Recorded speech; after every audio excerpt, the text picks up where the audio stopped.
Yo, welcome back to another episode of On the Spot Sports. I'm Jack. In today's episode, we're joined by a very special guest, current Ridgetown Royals player in the American Premier Hockey League, Benny Cunningham. Benny played for the Iron City Forge this year before they ended up folding, and now he's with the Ridgetown Royals in the APHL.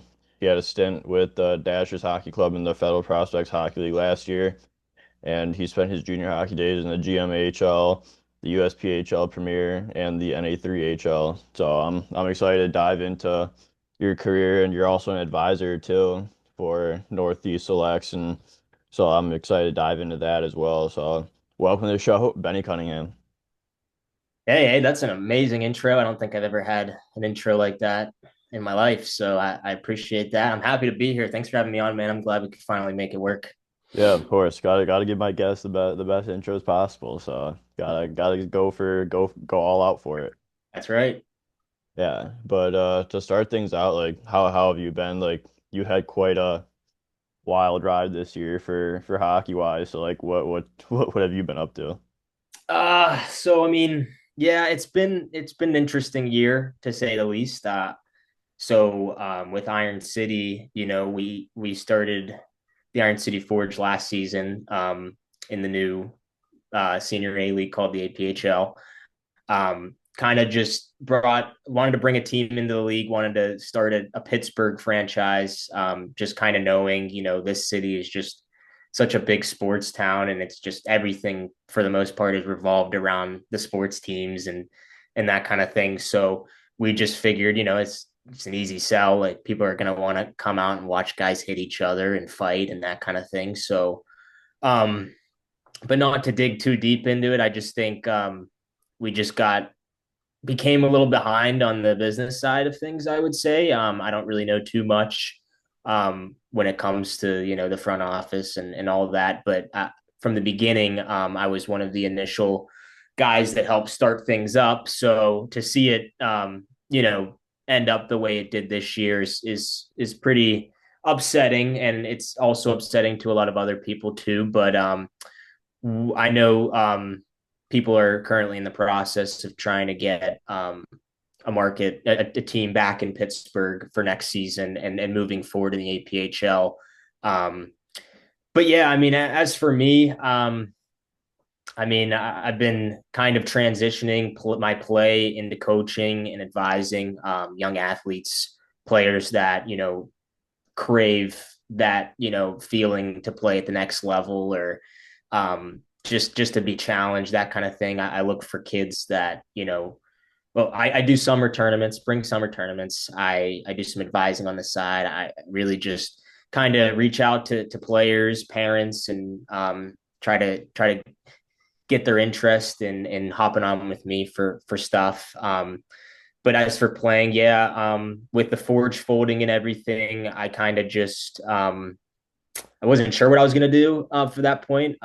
There's a lot of games as of late that have felt like my last. You're just starting to get there. You just don't know at this point what's going to happen. Um, but with the team folding and stuff, I happen to know some guys in the league. The head coach of Ridgetown, Justice, gave me a call pretty much the next morning after we folded, and just pretty much asked me if I wanted to be a Royal.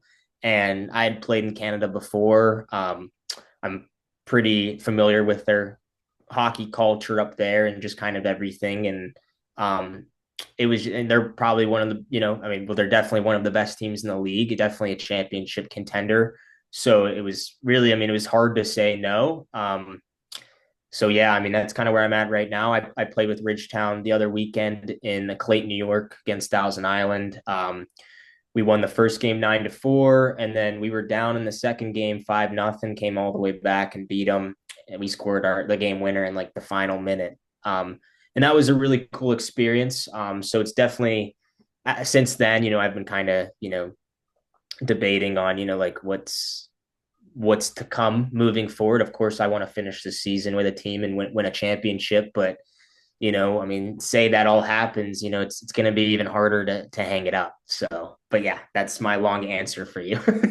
Yeah, yeah, it's good that you're in Ridgetown, and like you said, like once you start winning, it's hard to hang them up, and you just want to continue to play. But like like we all know, Ridgetown's a strong team in the APHL and have a chance at a cup for sure.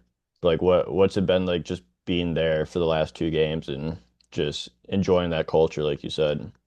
So yeah, that's the thing. I mean, and the Forge, I mean, like we were a group of guys that wanted to win. Like we it wasn't like we showed up and it was just whatever. Like we showed up. We just couldn't like I felt like it was something from last year where like last year we only won 3 games. Okay. This year we only won 3 games. We won those 3 games in our first 5 of the season or 6 of the season. Um, so I think it really just came down to just winning a hockey game. And that was really our biggest struggle with the Forge. We had, we were younger, we had a younger core that came in, and that only made us better. We were pretty confident going into the season, even after the first couple games, like we can win this thing. Um, but when the losses start to come in abundance and you really can't, pull it together, you start to, at this level with guys with full-time jobs and other careers and families, you just kind of start to lose a little bit of interest. And that was something we kind of sensed in our room with Iron City. And that's where I'm kind of leading to this answer with Ridgetown is, these guys they know where they're at, they realize, like they're a long way from the show. Like we're kind of just out here trying to compete still and play at a high level and, you know, um, do what we've always wanted to do, call ourselves pros and, play at that level. I think with the Ridgetown guys, it's just a different culture.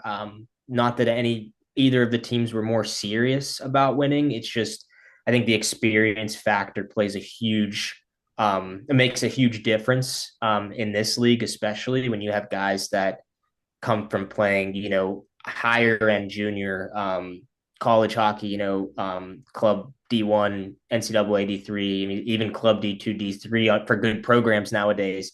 Guys just with the experience coming in, like it just makes a huge difference. Like you're on the same page with people at that point.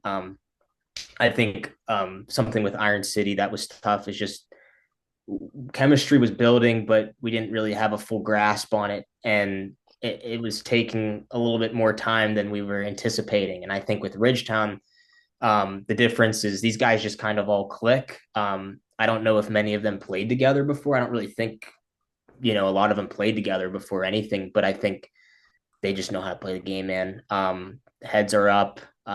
They want to win, and they have a way of going about it. And that's the difference. Is just showing up. I mean, when it's time to go to work, it's time to go to work, and we're not out of it until the buzzer sounds, that kind of thing. And that's it's just that never quit. And I think Iron City we had that too in our room, but like I said, it just faded a little bit. And yeah, I mean, it's nice to transition into something where these guys they expect nothing less of a win. You know what I mean? It's only win.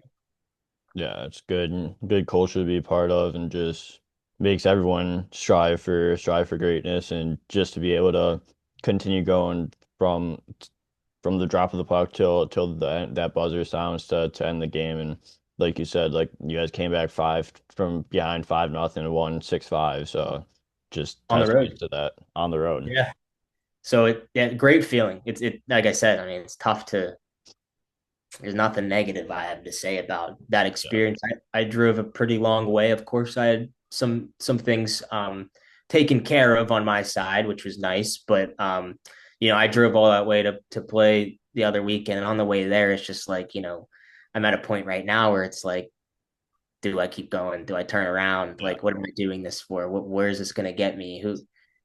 But when I got there, I mean, it was exactly what I hoped it would be, and it was a really fun experience, especially to get a couple wins. I mean, geez. Yeah, that's always a good time to win. And like you said, like you're at the point where you don't know how to keep going or whatever. But like you had that stint in the FPHL last year with the Dashers. Like, what was that experience like of getting into the Fed and just seeing the Fed game from the APHL? Yeah, so that's a big in my, even though was a stint. That's a big thing that I look back on. Even though it was just last year, but that's something I'm always going to look back on just in my career because, of course, I always wanted to get to that level. But when I got there, the biggest difference between me and the rest of the guys I felt was just these guys never stopped playing. Like they've been playing since they freaking went on the ice for the first time. There was never a gap. I mean, I'm sure for some guys, everybody has their own situations, whatever. But these guys, I mean, they were just all pros. Like they were, and people, the Fed can get a bad rep sometimes, and that's kind of like something I want to talk about on here. It's a professional hockey league. And I say that because I've been playing for 20 years. There are players that I've played against that, people are like, oh, wow, he's so good. Never touched that level and even tried to, but still didn't touch it. Just the way that these guys carry themselves. And it's not like they're getting paid, like what they need to be getting paid. Like they just know how to they're just committed to the game. They love the game. And it's funny. I told my girlfriend this before. I said to her, I said, listen, if you weren't in the picture right now, I would be totally content with playing in the Federal Hockey League until I'm 40 years old because this is what I've always wanted to do. As Yeah. long as I'm taken care of and I'm not like, struggling financially really badly, like, and things are just taken care of, like, I would do it because that's the vibe I get from some of the guys there. They're married to the game. And I think that's just that's what separates pro hockey from college hockey, junior hockey. These guys are pros. The term isn't used slightly. Yeah. Um, they're on the ice every day. They're training every day.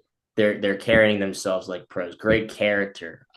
Even a guy that you might watch in the Fed that gets into a scrap or is chirping, like these guys are the ultimate characters, and that's what gets them to that level. And I think when I got there, it was mostly, sorry dude, I'm so long with these answers. um I love it. but I like to go into detail. But yeah, the thing that I noticed when I was there was, these guys were legitimate pros, and I could keep up with the speed. And I'll even give it to myself. I feel like I was faster than a few guys, but it came down to what I was going to do when I got the puck on my stick. These guys knew what they were going to do with the puck way before they even had it, and I think that's when I got there, that's the sniff I got from pro hockey, even at the single A level, was just decision making.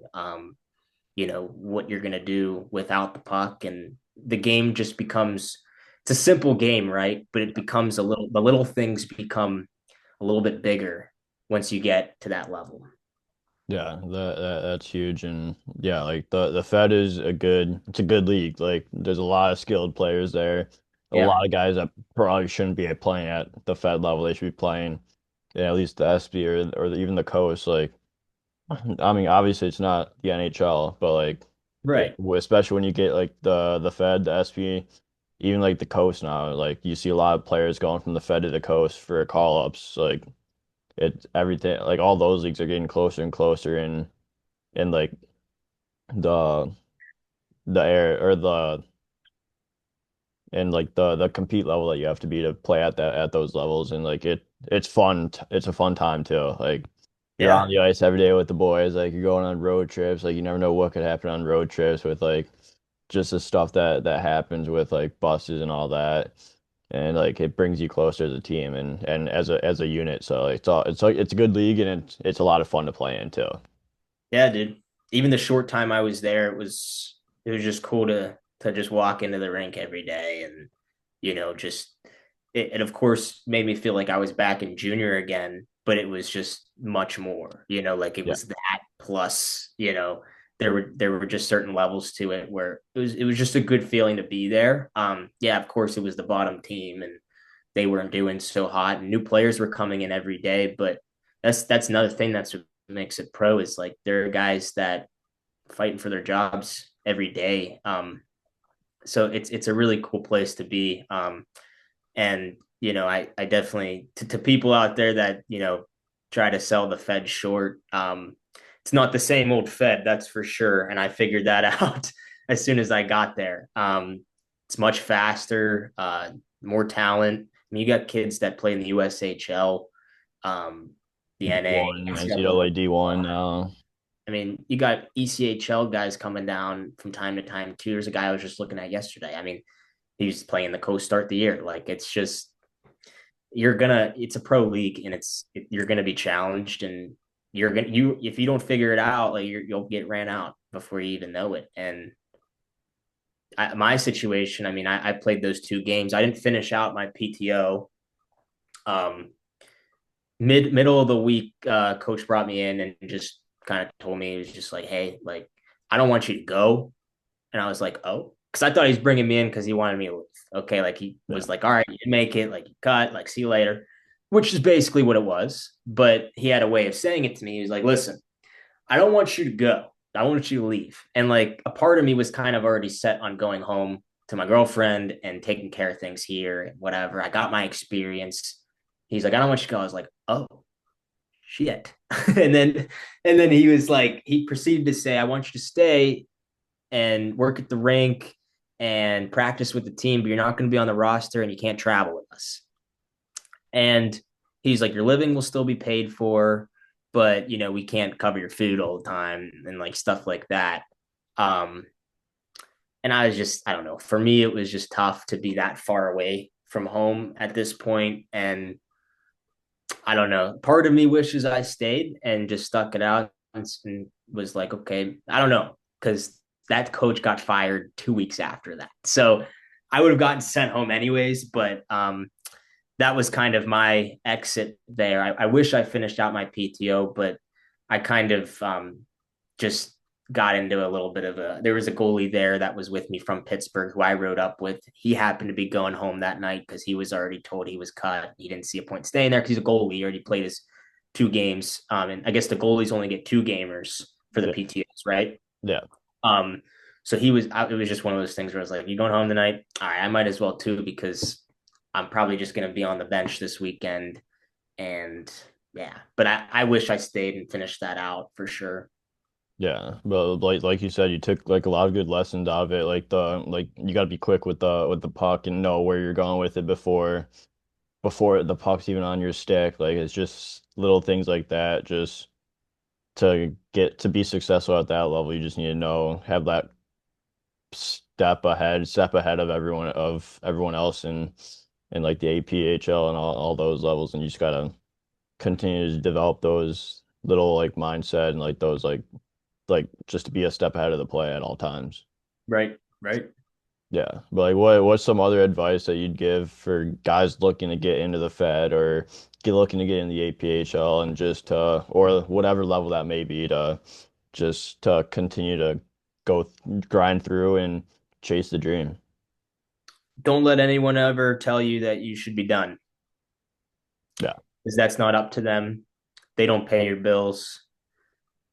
They haven't gone through what you've gone through. They don't live your life. yeah, So don't ever listen to anybody else. Don't ever let anybody ever tell you or determine how long your career is going to be. You play as long as you can. Um, you continue to chase it for as long as you can, until it gets to a point where it's just like it's an inconvenience, of course. And I think as a grown man, you should realize that at a certain point when it gets there, you should come to terms with yourself. But yeah, my advice is don't stop, keep chasing it, and it's possible, because I feel like any guy says this, whenever they get a call or they get an opportunity, it's usually when it's the one that you want, it usually comes at the most unexpected time. yeah, So that's really it. Like that's kind of, I'm sure guys can kind of take that and understand, like it's gonna come when you least expect it. Just keep pushing and challenge yourself every day. Whatever you can do to be not only a better athlete but a better person, because ultimately your character is what's going to get you to the next level. yeah, exactly. I love that, and like it really does come at like the least expected time because like same thing last year had happened to me. Like I was on an e-bug stint in Mississippi and Baton Rouge one weekend, went back to the mill in Muskegon the next weekend, and then my buddy Sean Doyle, who was on the Dashers at the time too. he calls me on like a Tuesday and he's like, we need a goalie. Like, when can you be here? And I'm like, 3 hours, 4 hours from now, and pack my bags. And he was only like pack a bag for like a weekend. Like, we'll see what's gonna happen after this because we had a 4-4. We had Thursday in Baton Rouge, then 3 games Friday, Saturday, Sunday in Mississippi. Oh, you got to play in Baton Rouge. Yeah, that was a good time. But like I packed my bag for like a weekend, and then luckily Danville's only 3 hours away from home. So after the weekend, went and got my stuff, and I was there for the next 6 weeks of the season, and ended up my season with the Dashers. So that was a good time. But like you said, like it comes at the least expected time, and Yeah, if it wasn't for Doyle's call on Tuesday, I don't know what I would have been doing like that weekend or whatever. yeah. And another thing I wanted to say about the Fed, just going back a couple questions. First shift, just a little story. My first shift, I got hit so good. Like it was the cleanest hit I've ever taken, but it was like the hardest hit I've ever felt. And that's when I knew like I was there. Welcome Yeah. to the Fed. Welcome to the Fed. And it's just funny because the guy that hit me, so solid, so big, like, and he's a good player too. I figured this guy was like 28, 29, 30 years old, you know. I go and I look after the game and I see like how old he was. 2003 birth year, he's 2 years younger than me. So like these kids, like these guys are if you're a young kid, if you're 18 years old and you're telling yourself I want to go play in the Fed, just slow down a little bit Yeah. because you got so much time to develop. That kid though, for example, he's an exception. He's a little different. he he trained to play in that league. He trained to play. That's a kid that'll probably go to the coast. Just his game, his strength, physicality. But yeah, that was my welcome to the Fed. Nice, clean shoulder to the chest. Yeah. Gets the heart beating a little faster after that. Definitely did. Usually it wakes me up. Usually it's one of those like I'll get mad and like when Yeah. I get mad I play my best hockey. Um, but that was more of a wake up. It was more of like a, oh, you better get your head up or you're gonna Yeah. get like. So yeah, Yeah. Get your head in the game. But like you said, like you talked about like development, and so like what was your path through junior hockey like with like your development? Like you played in the NA3, you played in the USP, you played in the GMHL in Canada and in the yeah. Greater Metro. Like what was that development path for you throughout junior hockey? So starting junior, when I was playing 16U Vengeance AAA in Pittsburgh here, where I'm from, I was looking into junior teams. I was looking into, what I was going to do next. Something I always told myself, and I hope nobody takes this like personally or anything, but like for some reason, I just always told myself when I was younger, if you're playing 18U hockey one day, you're not going to make it. Um, so you don't want to do that. And even at that point, when I was 16 and I was not going to the NHL, I I still had that in my head where it was like, for some reason, just a little guy. And playing 18, you could have benefited me more, but it was just like Yeah. the little kid telling me like, don't go play 18U, you won't go to the NHL. Um, and I don't know, but that maybe was something my dad said, whatever. But I started off in Boston, New England Stars in A3. Um, and I didn't get a good feel there for some reason. I was young. I kind of look back on that and wish I stuck it out. I wasn't ready to be criticized. I wasn't ready to be told the things that I was doing wrong on the ice. I wasn't ready to be taught. I wasn't ready to learn um, coming out of youth hockey. And, if you look at my resume, I played on a lot of junior teams. I was a bit of a suitcase. Um, But the one thing I do take from that is just I play with so many different players. I play with players from all over Europe, Canada, America, like literally anywhere you can think of. I probably played with a player from there, no matter how good or how bad they were. There's got to be something to learn from that, right? Coaches, same thing. I played for so many coaches, and ultimately, that's what's kind of led me to what I want to do now with hockey, with advising and coaching. Just everything I've learned. Every practice was different. Like every coach had a different way of running a practice. No matter if I was in Boston, Canada, Maine, Virginia, I whatever, even here. I mean, like playing for the Vengeance here, the last year they had a junior team. I learned so much that year, and it was what could have been my last year of junior if I didn't go to the GMHL and use that extra year. But yeah, dude, like just I would say there are things that I wish there are paths that I look back that were open for me that I wish I could have taken. But also at the same time, I just kind of look at everything as a whole and there was something to gain from it, right? It wasn't just where I played what I did, but I'd say the biggest thing for my development was just learning from players from different backgrounds and different, teams and levels and coaches, the same thing. Like just meeting different people, establishing connections and wanting to go out there every day and get better around the people that are trying to help you and that kind of thing. Yeah, like what did you see yourself grow as a player like throughout junior hockey that you grew into like when you got into the pro game? Yes, 100%. I mean, of course, when I got to the Fed for the four gamer, I first practice was probably my best practice. When I was there, I felt ready, but once we got into a game, it was different, and there were just thoughts racing where it was like, I don't know if I'm ready for this. I haven't been training as much like since I came out of junior because once I came out of junior, I hopped right back right into this UHL, APHL thing, one practice a week and, you know, working a job and that kind of thing. Like it's things have just changed. Like I'm not on the ice all the time, and I wasn't, the same player. I felt like, but in a sense, my mindset, just kind of knowledge of the game, definitely grew a lot. I learned a lot. Yeah. I feel like I got better as a player, but just these past couple years of just not. I haven't really been training as much as I was when I was playing junior, but I have seen the development worked. It was a good. I got better, and that's kind of all we're looking for as hockey players. Yeah, it's all that matters. Just getting better in some way, shape, or form, and you're able to go out there and perform and look better than the last game, the last week. Yep. Yeah. Yep.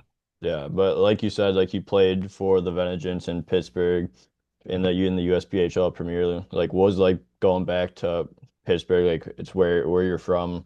So, and you played 16U AAA there as well. So like what was it like going back there for junior hockey? It was cool. Honestly, that was a cool feeling. It was just it was interesting. I wanted to play junior for the Vengeance until like I didn't eventually. Like I did, and then I got a feel for what it was like to go to Boston and play in these different markets and just see what other people are like. And it was just I had such an like when I come home, I have such an itch for that, just going away and playing wherever else, like getting out of here. Um, but coming back here and the team that I had here was a great team. Like we were so close, and I mean, we had some kids from not outside of Pittsburgh, and we had a kid from St. Louis who was really good. Who like he was one of the guys that kind of ran the room in a way. Like, so we had Pittsburgh kids, but it wasn't necessarily like a Pittsburgh team. Like we had kids from everywhere. But it was really cool to come back and have that little full circle moment and play at a rink that I started playing at when I was 5 years old. Almost what could have been my last, what I was thinking was my last junior year. Just kind of wrapping it up there, kind of thing. Like it was definitely a cool feeling, and I'm very grateful that Coach Steve Crook was willing to bring me in and let me finish out the year here and that kind of thing. It was awesome. My family got to watch me and that kind of thing. So yeah. Yeah, that's always huge when you're back home, your family gets to come and watch the games, especially if it was you were thinking that was your last junior year before going to GMHL for at with St. George Ravens for your last for your overager year in Yeah. juniors. Like, what was that like in the GMHL playing your overage year? So You're plus 1 year. Yeah, I that was a freaking awesome year. Honestly, that was I had so much fun that year. And it's funny because I didn't know what to think going into it. But you know, the kids on that team, it was just weird going into that and playing with 2006 birth year Yeah. players. Like I had some 2006 teammates, and going into that, I'm like, this is crazy. You guys are younger than my siblings, and like, but you know, playing with it was at first when I first got there, it was all Canadians. And that was something that was different because when I played in Kingsville, it was basically all Europeans. Our owner was from the Czech Republic. Um, but St. George, it was all Canadians. So I kind of got to experience what it was like to play for a team with just all Canadians and be the lone American, which is what I'm doing right now with Ridgetown, basically.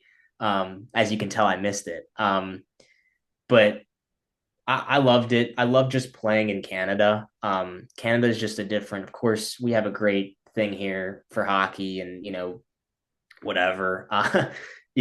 But Canada is just different. Like you know, you're in the homeland. Like you know, like everybody loves it. Hockey is just what you do. Like hockey is just a part of your daily routine up there. So like it's just different. Like we had fans, you know, the locals, the small towns, you know, like they come out and they watch you. They know who you are.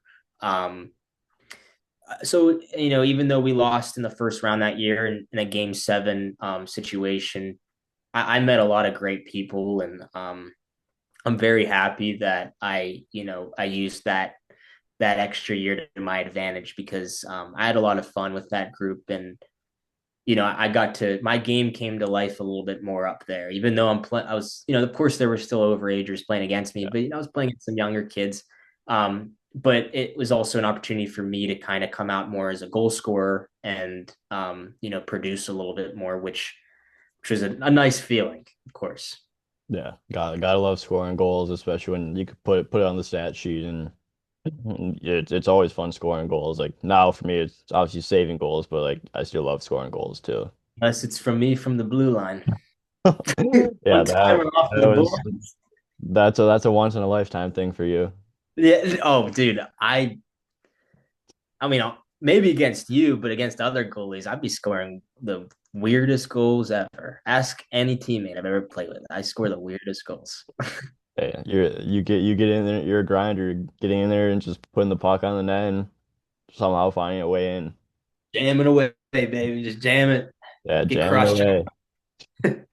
There you go. But like you said, like you love like the Canadian style hockey. It's like what's the difference do you see between the Canadian hockey and like the American hockey? I don't know. I want to say for a while there, I want to say physicality. I feel like you know, there's never even with these Ridgetown guys, like in this league in the APHL, you can tell there are certain guys that let off. I know I do. There are just certain guys that kind of let off because you got a family to go home to. You got to go to work on Monday, and there's guys that are playing in the league without health insurance too, from what I've heard. So, Mhm. um, you know, not that that's something that I advise people to do, but like, you know, it's just it's a different like these guys in Ridgetown, they don't care. When I wasn't finishing hits the other week, they're like they didn't like that. Like somebody had to tell me like, dude, like you need to finish your hits. Like I was like, oh, okay. Um, but I wouldn't honestly say that because, you know, I've also played on American teams with American players that are super physical, just as physical, if not more physical. I don't know what it is. I just think it's more of a lifestyle up there. I think that's the difference. And I think it just, I don't know if it really replicates play too much, but I just think it's more of a lifestyle up there. And it's just kind of something that they've been doing. They've been, even if they weren't on skates, they were doing some kind of hockey, you know, probably even when they were just a little baby. Like, you know, it's just their culture, and it's just kind of more of a feel than it is the play, I guess. So Yeah. not really like a big difference. But I used to think it was physicality, but those kids are also starting hitting when they're 12. So it makes a difference. Yeah. Everyone lives, breathes and lives hockey up there in Canada. Like you said, it's a lifestyle and yeah, you can tell that they love their hockey up there. Yeah, 100%, dude. They love that. And then unfortunately, they love those Maple Leafs that like to choke. Single. Yeah, uh-huh. Definitely not a championship team up there. No. Yeah, no, not at all. But like you said earlier, like you're an advisor and like you want to go into the coaching aspect, like once you're like officially done playing, like I know you're doing it now, but like just to get into that position after your career, like what's it about coaching, like being an advisor? Like I know you have Northeast Selects as well. Like to just take us through like everything that you're doing with advising and just what that coaching role that you want to play for the younger kids and looking for their development. Yeah. So ultimately, eventually, I'd like to have my own full season program. Um, whether it's AAA, AA, that's what I'm building towards. But as of right now, I'm really trying to establish connections with people, grow interest, just by having players come out and work with me, play in tournaments, that kind of thing. So what I do with the Northeast Selects, basically, we run summer and spring tournament teams. This year, we're doing tournament teams leading up to the Chowder Cup, which we're looking to put together an all-star team for, filled with players that are through the Northeast Selects. So we have that side of everything. Then we have the advising side, which we offer, just basic advice, like just as a financial advisor would talk to you about your budget or, money, that kind of thing. You just transition that into hockey. So basically just try to guide players through the process, do film review, um, I like to offer lessons to local clients. So kids that are interested in advising or um, playing for a higher level team next year, you want to come out, work with me on top of all of that. That's, I put that into it as well. But yeah, I mean, what I'm trying to get out of it is really just putting myself out there as a coach more. Like I said earlier, just kind of learning from different coaches has really grown my passion to become one, and not so much just like a coach, but like a life coach too when it comes to hockey. And at the end of the day, there's you can always have hockey, right? Like hockey's it's not just going to leave, but it's also not always going to be there, and there's going to always be something that comes after hockey, right? So that's another thing that I like to try to help prepare players for too as well, right? It's like, not hockey's a sport where it's not just, you're not just playing a game, you're trying to it's you learn so many life skills. And I think communication's a big one, and that's kind of, I'm trying to take any skill I've learned, communication wise, I'm transitioning that into what I'm doing now with the selects. And yeah, I mean, really just so much kind of putting myself out there and trying to give kids opportunities to experience the next level before they want to make that push to get there. Um, and even if it's not kids like that, kids that could be playing AAA right now or junior right now and are just looking for that, whatever the next level might be, Yeah. and trying to help guide them to that, to where they want to go, not just in hockey, but in life. So you could call it a player's coach, you could call it, whatever. I'm trying to knock down pretty much every aspect of coaching, and development's the biggest thing, right? So, and I think a lot of that, hockey's 90% mental. So Yeah. a kid's not going to want to go out and do it if he simply doesn't want to go out and do it. But yeah. Yeah, like what made you become an advisor and like want to give advice? Because you went through it all. You played youth hockey, you played AAA, you played juniors, played pro, like, and you're still doing it. Like, what made you like want to become an advisor and like help those younger kids, like in like our situations where we're still playing and we've been through the different levels. So when I was playing junior, and youth hockey, I'd have, NCSA, for example, and a couple other advising hockey, sports advising businesses reach out. And I, you know, at first, it's one of I'm like, these are scammers, like I'm not Yeah, doing this. These guys don't know anything about me, that kind of thing.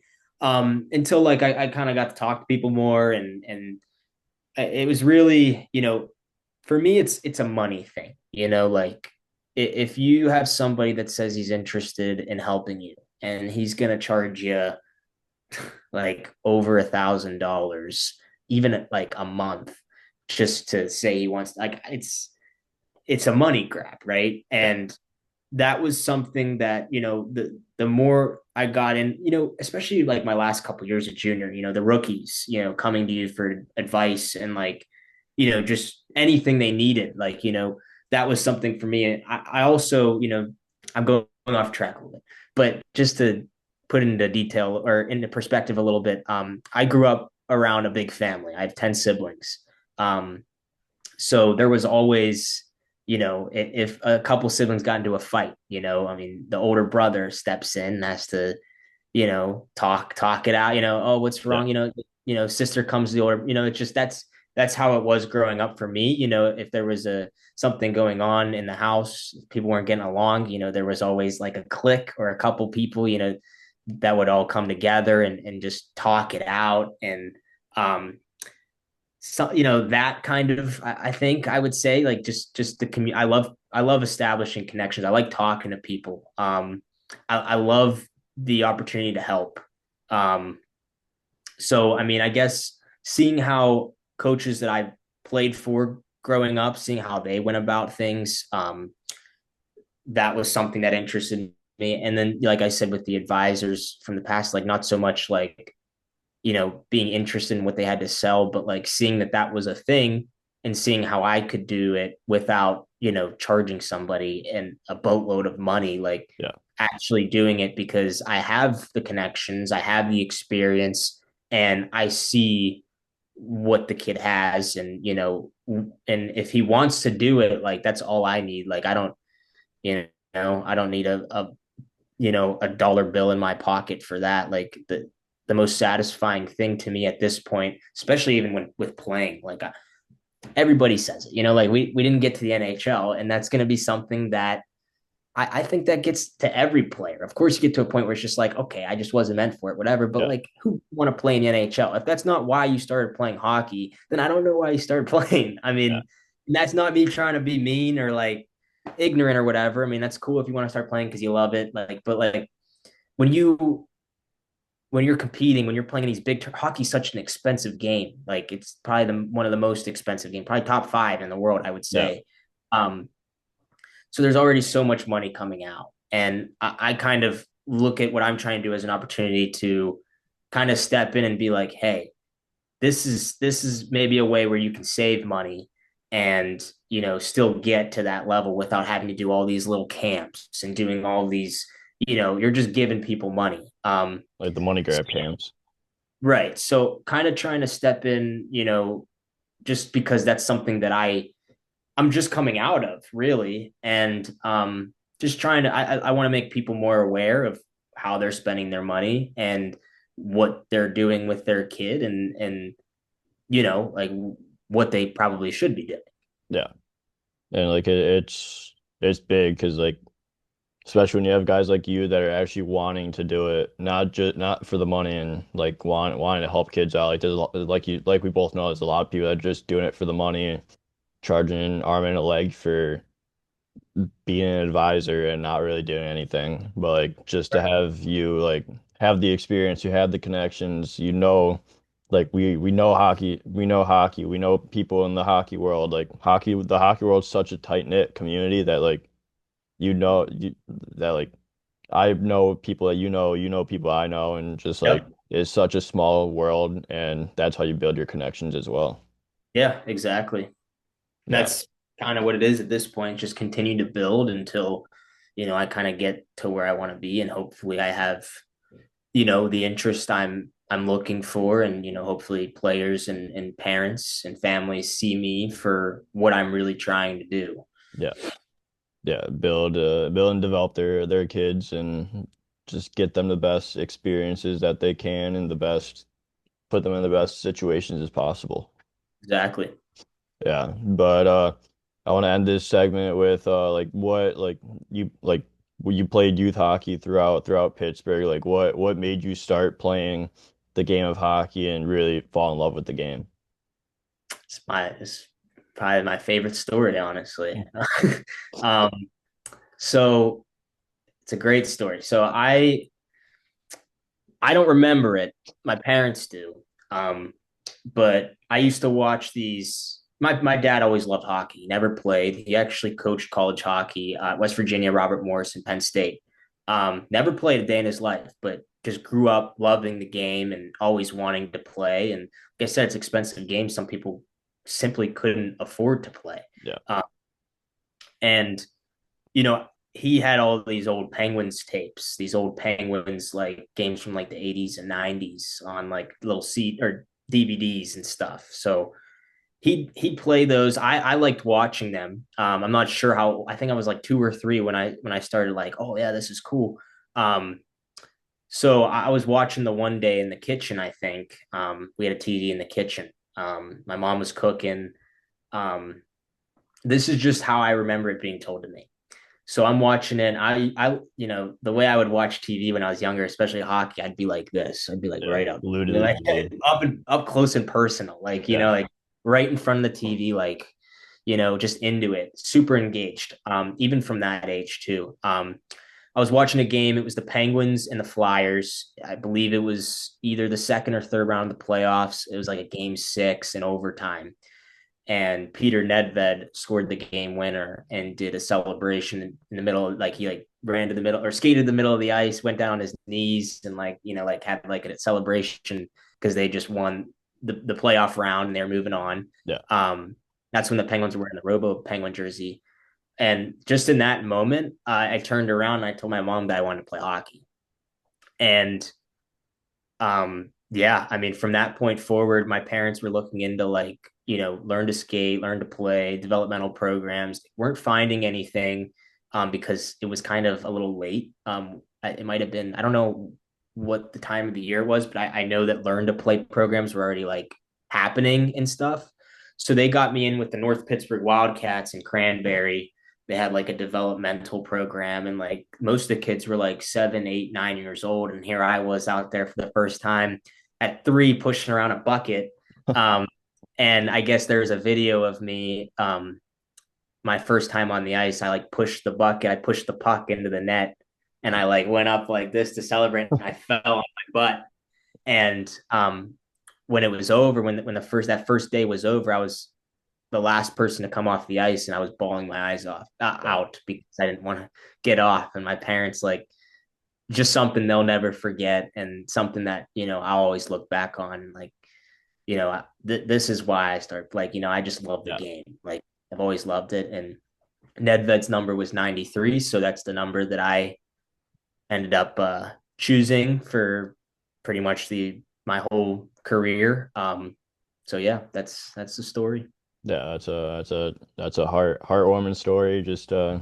fall in love with the game and what a career it's been. Youth to juniors to professional ranks and still out there grinding whenever you can. Like there's nothing that beats it. Yeah, man, it's definitely tough to give up. That's for sure. I don't think I'm ever gonna lose my passion to play. Even like I'm trying to do the coaching and stuff, but like nothing ever beats playing. No. Playing Yeah. games is just peak. Yeah. Playing games is the most fun thing to do. Like gotta love the practices too and being with the boys, but there's nothing like going out there and playing in front of hundreds, thousands of fans and just being in a game and just playing the best game on earth. That's why you show up, and that's why you hit the ice for the very first time to experience that kind of stuff, right? So Yeah. it's a great feeling once you feel like you're at a point where you're there. It might not be completely there, but you're there. It You may made not it. be the NHL, but it's something. Works for me. Yeah. Exactly. But I think that's a great place to wrap this episode up. So, Benny, thank you again for coming on the show. I appreciate your time and want to wish you the best of luck with the rest of the season with Ridgetown. Hopefully, see you in the playoffs. Hey, Jack, thanks a lot, man. It was an honor coming on. Thanks for having me.